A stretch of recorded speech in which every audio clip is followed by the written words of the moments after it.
Oke, halo, selamat sore. Kita lagi berada di Pangandaran. Hari ini kita mengenalkan bagaimana cryptocurrency itu ada dan bagaimana cryptocurrency itu sekarang beredar. Jadi apa sih perbedaannya antara multi level marketing, program investasi, dan cryptocurrency? Sedikit saja saya terangkan sedikit tentang cryptocurrency ya. Itu berawal tetap dari multi level marketing. Jadi multi level marketing itu adalah perusahaan ya, penjualan langsung. Jadi di saat perusahaan itu mempunyai produk, kita sebagai orang banyak ini menjualkan produknya. Setelah itu kita mendapatkan hasil keuntungan itu yang selama ini untuk iklan, mungkin di TV, di media dan lain-lain, atau iklan berbayar. MLM ini adalah orangnya yang beriklan, yang akhirnya kita didapatkan keuntungan. Dengan bicara tentang sistem MLM itu ya paling jujur sebenarnya. Kenapa? Karena di saat kita baru mulai itu sudah diterangkan berapa pendapatannya, jual berapa produk dapat berapa, setelah kita mempunyai omset besar dapatnya berapa, itu secara jujur. Tapi jangan sampai salah, di saat MLM itu payoutnya terlalu tinggi, di situ pun juga akan menjadi bumerang nanti buat kita. Karena apa yang kita kerjakan itu akan tumbang di tengah jalan atau perusahaannya tutup. Kedua adalah investasi ya. Investasi, kadang-kadang banyak sekali orang yang tidak paham dengan investasi. Kita bekerja setiap hari itu kita mendapatkan gaji. Nah, itu sebagai orang yang punya kantornya atau punya pabriknya, itu adalah dia investasi uang. Setelah itu dia ambil karyawan, dia gaji karyawan. Nah, disitulah investasi. Nah, kita sekarang ini adalah bagaimana tahu bahwa investasi itu seperti apa sih, gitu ya. Nah, investasi itu adalah uang kita bekerja untuk kita, seperti orang bikin pabrik tadi. Kalau pabriknya misalnya gagal, pabriknya bangkrut, loh itu kan ya pabriknya itu tidak menghasilkan, gitu loh. Nah, dari sinilah yang kita harus pahami, investasi itu kita keluarin uang, yang akhirnya uang itu jadi bertambah, ya kan? Nah, kalau sampai kehilangan uang ya biasa saja. Kenapa? Karena yang bekerja untuk kita uangnya.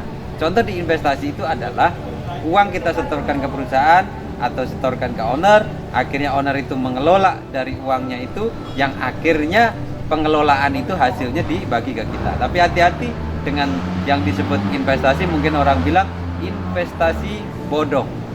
Apa maksudnya?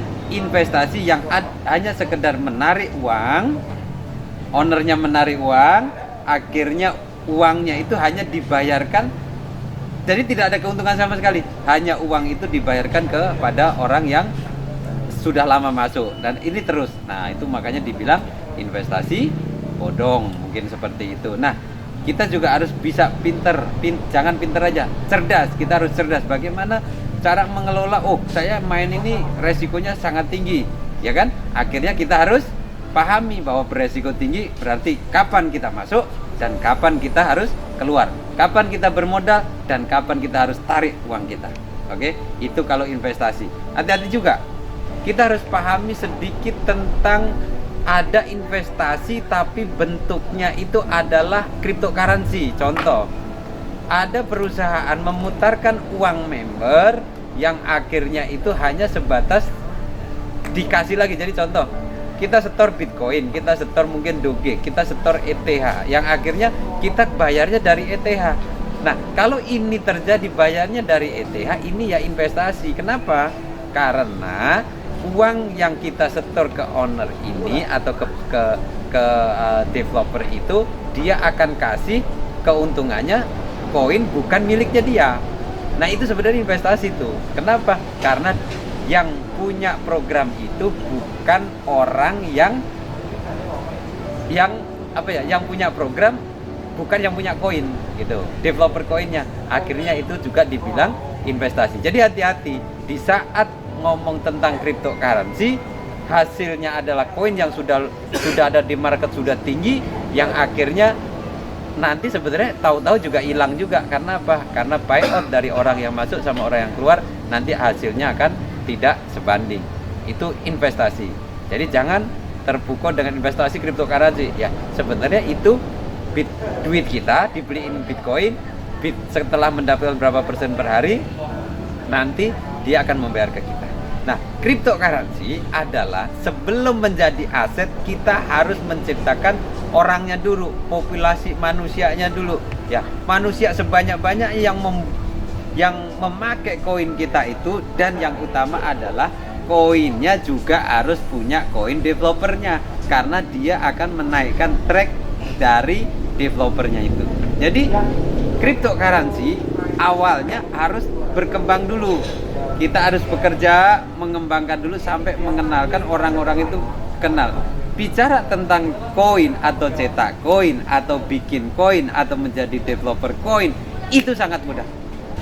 Itu hanya punya uang berapa puluh juta juga udah bisa gitu. Tapi pertanyaannya yang mahal adalah di saat bagaimana orang itu mengenal dari cryptocurrency ini.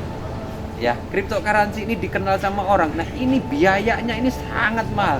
Bahkan bikin koinnya mah murah, tapi biaya untuk mengembangkan sampai orang paham itu, sampai orang mengerti, orang mengenal tentang koin kita itu miliaran itu. Enggak cuman sebatas sangat mudah itu gitu. Enggak gitu. Nah, oke. Nah, setelah itu kita punya komunitas yang besar, banyak orang memakai koin kita, akhirnya itu akan menjadi kebutuhan pokok enggak? Gitu. Nah, kebutuhan pokok, contoh misalnya koin itu harus dibelikan mesinnya, harus dibelikan miningnya, itu boleh tuh. Kenapa? Karena koinnya itu ada gunanya, itu yang penting. Kalau koin itu tidak ada gunanya, cuma hanya sebatas kita beli dapat berapa persen terus dikasih koin lagi, ya bubar. Karena hanya perputaran, hanya di posisi di antar anggota, antar member brand koin. Nah, disitulah developer harus cerdas bagaimana supaya mengadakan produk atau apa yang dibutuhkan sama keluarga besarnya atau sebuah komunitasnya itu, yang akhirnya menjadi alat tukar yang akhirnya dicari. Nah, ini yang penting. Nah, setelah kita mencari, banyak orang yang mencari, yang tadinya aset sebenarnya itu tadinya sebenarnya adalah manusianya, aset sebenarnya. Tapi setelah manusia banyak ini dia memakai produk kita, itu akhirnya produk kita yang menjadi aset yang disebut cryptocurrency. Ingat, cryptocurrency itu sebenarnya hanya sebatas angka atau sebatas manajemen kantor yang dipindah menjadi cryptocurrency, atau di dalam mesin itu pembagiannya, pengurangannya, pengaliannya, diperseninnya itu benar-benar fix 100%. Sampai detik ini udah 10 tahun lebih cryptocurrency Anda, belum ada yang meleset gitu. Ngirim 2 timbulnya 5, itu belum ada, seperti kalau nggak salah dari manusianya sendiri. Jadi cryptocurrency kalau sudah mempunyai komunitas besar berarti itu akan berhasil. Tapi kalau tidak ada komunitasnya, hanya sebatas jual beli dapat koin dikasih berapa pasar, ya kita harus paham bahwa supply and demand itu memang harus pas. Kalau ada yang supply-nya, harus ada juga penggunanya.